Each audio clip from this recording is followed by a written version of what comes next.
Hi, this is Kelly. We're so glad you're joining us today. I'm here chatting with Gabriel Burgos. He is from Burgos Brein Wealth Management. Welcome. Thank you for coming today. Thank you, Kelly. Thank you for having me. So, Gabriel is here, and I've invited him to chat with you guys today because he was our event sponsor for Grandparents' Day. We had a phenomenal event on Sunday, great turnout, had some incredible music, a quartet, barbershop quartet came and performed, and it was a blast. It was. And I just wanted to take a minute and thank you so much for your sponsorship and for helping us celebrate grandparents. It was part of it. It was our pleasure. Thanks for having us. Absolutely. So, Gabriel, let's chat a little bit about you. How long have you lived in Central Florida? Well, Kelly, I've actually lived in Central Florida for about 25 years now, so most of my life. I moved out here when I was 7 years old from Puerto Rico, and I've enjoyed the Central Florida and the warm weather. Excellent. And getting to know you more, your title is Retirement Specialist. How long have you had this title, and tell me a little bit about the scope of your practice? Sure. So I've actually been doing financial planning. We specialize in retirement planning at our firm for about 10 years as an independent agent. I started off with one of the biggest broker-dealers here in Central Florida. Won't mention any names, but it was a great start to my career. And I'm blessed now to be fortunate to have my own practice so I can better serve my clients. Excellent. So about your practice a little bit more, what are some of the specialties that you offer within your practice? Sure. So basically, Kelly, what we focus on and what makes us a little different than your traditional financial advisor or brokerage firm is that we solely focus on retirement planning.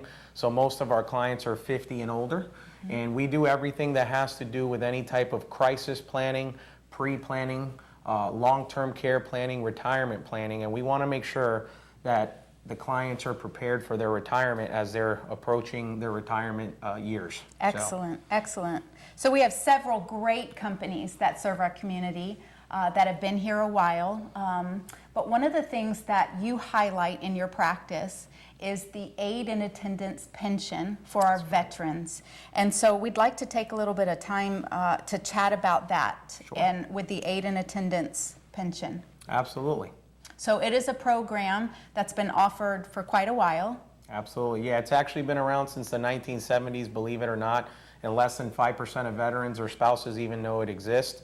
And it's one of the highlights of our practice. We actually focus heavily on helping veterans and spouses obtain this pension through the government, the VA office, to be able to afford their care. So. Sure. So it's my understanding that you have 100% success rate. Yes, for this pension. Correct. Right? Knock on wood, we do. You know, we never take a case that we cannot complete and make sure they get awarded.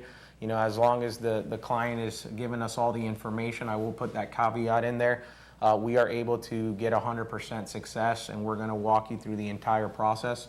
We have a team of VA accredited attorneys and staff that work on all of our cases, and we make sure that we see the file all the way through to the end till they get awarded. So. Excellent. So can you explain the aid and attendance pension benefit, and then how much does it pay?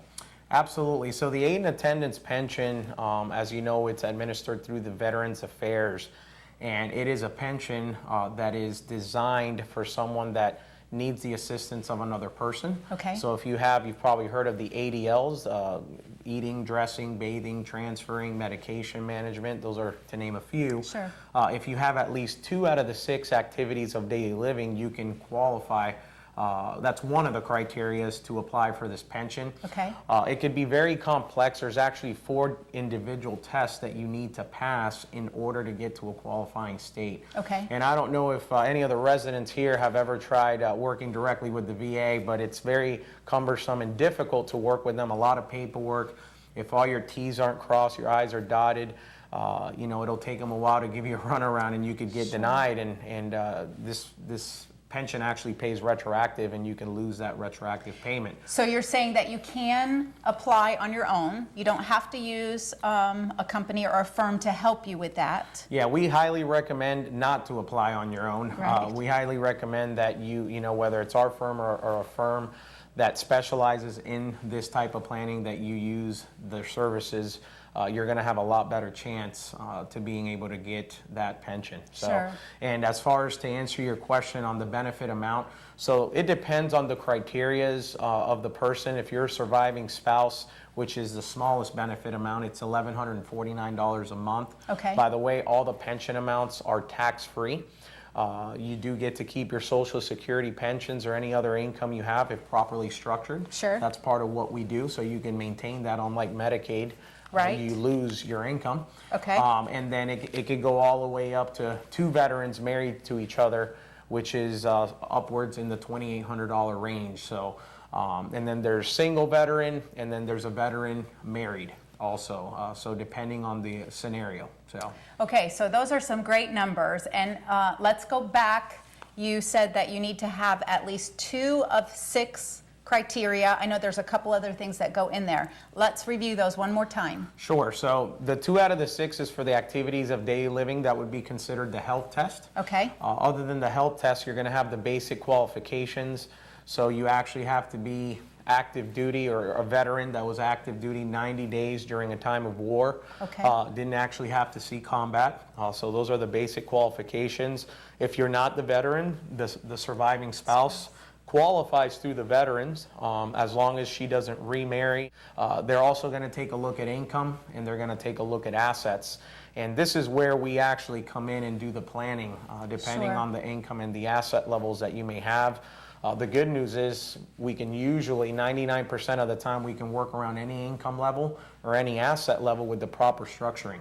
And if you were to walk into the Veterans Affairs or your local facility that helps veterans, they don't have the planning capabilities or the actual infrastructure, or they can't give legal advice, they cannot give financial advice, so they can't really legally help with that. So Correct. But we So can. I understand that you have a questionnaire that you give each applicant so that you know if they qualify, which then helps you because you only take a case if you know that they're going to qualify. Can you give us a few of the biggest qualifiers? Sure, absolutely. So yeah, we have a process. The first thing that we do is we offer a complimentary evaluation. We have an evaluation form we can mail out to you, email to the client.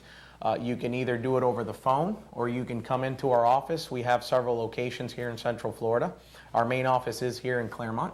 And what we do is we sit down, we'll spend about 30 minutes or so, and we're going to do a full assessment, and we're going to answer 4 questions. The Okay. first thing we're going to answer is, do you qualify for the benefit, right? So we're going to assess that. We're going to let you know how much you qualify for. So we're going to give you the exact amount that you qualify for. Okay. We're going to let you know what the process is, if there's any planning or restructuring of assets or income or anything we need to do to pass the income and asset test. Okay. And then the final discussion we're going to have is what our fees for service are, if there's any, and then we go from there, and then they can assess the situation and see if that's something that they want to move forward with.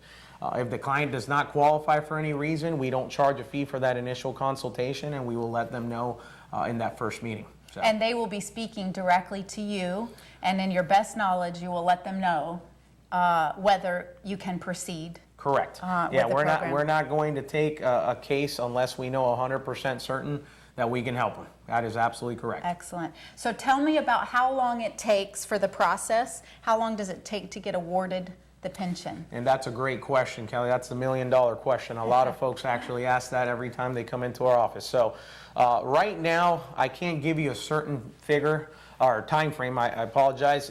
Reason being is we don't award the pensions. The Correct. VA does. So what we do is we make sure everything is properly structured. The application goes out immaculate. So when it gets to the VA, it's pristine and it goes through their process quickly. But our batting average right now is anywhere between 60 to 90 days. Within the last 12 months to 18 months, we've been getting a lot of these pensions pushed through within 90 days. So. Excellent. Gabriel, is it true that the pension pays retroactive? Yes, that's also a great question, Kelly. Yes, it does. Well, the short answer is yes. The long answer is no. Reason being is if you apply, you do not do it correctly, you will lose all retroactive payment. Okay. So that's one of the biggest mistakes folks make, is that they try to do this on their own. Sure. It takes them a year to get a denial letter from the VA, so they lost 12 months of retro payment. Wow. We've seen it happen time and time again. We've actually helped clients that have been denied 2 or 3 times, and we've gotten them the pension. But yes, it does pay retroactive when done correctly and applied correctly. Excellent, excellent. So another great question for our younger residents and all of our residents: how important is it to do pre-planning? That is also a great point that you're making there. Pre-planning, I can't emphasize enough. We actually are making a big push right now. We're doing 2 seminars a month all over Central Florida at different venues like libraries, because we really want to emphasize the pre-planning, especially with the VA side of things right now. Okay. January of 2015, it was proposed to Congress by the VA. Federal registration was submitted stating that they want to implement a 3-year look-back period. Okay. Now, for those of you that don't know what a 3-year look-back period is, it's basically if you try to dump the money to a relative, a child, a lot of people try to do that to get rid of the assets. Sure. You're going to be penalized for 3 years, so minimum you'll have to wait 3 years before you can actually pass that asset test. Okay. So right now that has not gone into effect. They are trying to make this pension a lot more difficult to apply and obtain. Yes. So you're still in time right now before that goes through. So doing pre-planning right now more than ever is absolutely crucial, Kelly. And also for Medicaid, I do want to touch a little bit on Medicaid. Sure. A lot of folks don't even think about Medicaid. They think it's government assistance, you have to be destitute, and that's actually not the case. Okay. Medicaid, for example, has a 5-year look-back period. Okay. That's been implemented years now. But with the proper planning, if you're able to structure all of the assets before you get to a nursing home Sure. situation, you can preserve 100% of the estate. So if the client has a few $100,000 or $1 million for that matter, Right. we can actually end up applying for Medicaid and getting them the full pension of Medicaid without having to tap into any of their own investments. So that money goes to their heirs, their charities, and their loved ones that they want that money to go to. So that's also a crucial part of planning. Excellent. We even have clients that are currently in nursing homes that come in, and we can actually typically save between about 70 to 80% of the estate and still get them qualified for Medicaid as well. So that's a key point in our practice as well. So, excellent. Yes. So Gabriel, let's recap for a second. Sure. We've talked about aid and attendance benefit pension, I guess we would call it. We've talked about Medicaid. Remind us again what other things you specialize within your practice. Sure, absolutely. So basically everything and anything that has to do with retirement planning. Yes. So income planning, Social Security maximization strategies, crisis planning, long-term care planning, wealth management, and really preservation of the client's assets. So we want to make sure that you can afford any cost of care that you're going to need, because we know that that's going to be the most expensive cost that you're going to have in your retirement. So we're here to protect and help the client to make sure they don't run out of money before they run out of life. And I know we've talked about, and you mentioned that your main practice is in Claremont, but you do come on campus and meet with our residents, and of course they can make an appointment with you. Absolutely, yeah. We actually several times been out here to the Good Sam community, and we've enjoyed coming out here and meeting with some of your residents and helping out. So absolutely. Excellent. We do it by case scenario, so you can make an appointment. Absolutely. So, of course, we love where we live, and Good Samaritan is such a very special place. You get to visit lots of communities, assisted living, different properties, and you've been on campus. You've got to meet some of our amazing residents. Tell us a little bit about what makes you so excited about being here, what you see as our Good Samaritan family, what stands out to you. Absolutely. So other than hanging out with you, Kelly, of course, we really enjoy the Good Sam community. It's a great community here in Central Florida. I mean, you guys do it right here. You're a one-stop shop, so, it's 55 and older, and you can, progress from there if you need assisted living or nursing home, and you guys take care of all aspects of, kind of like we do with the wealth side, but you guys do it with the health side, and it's just a beautiful thing. And it's very few in between communities out there that really put the love and the character that you guys put into your community. And I've met with over 50, 60 people here within the last few months. And I haven't heard one person say something negative about the community, which is really unheard of. So I'm honored to be partnered with Good Sam and be able to come out here and provide the service, and anything we can do to help, we would be glad to do. So excellent. Thank you so much for joining us today. Gabriel, we so appreciate you taking the time, explaining what you do, how you bless the lives of others, which is so important. And again, we want to thank Burgos and Brein Wealth Management for sponsoring Grandparents' Day. What a great event. We appreciate your financial support of what we do here.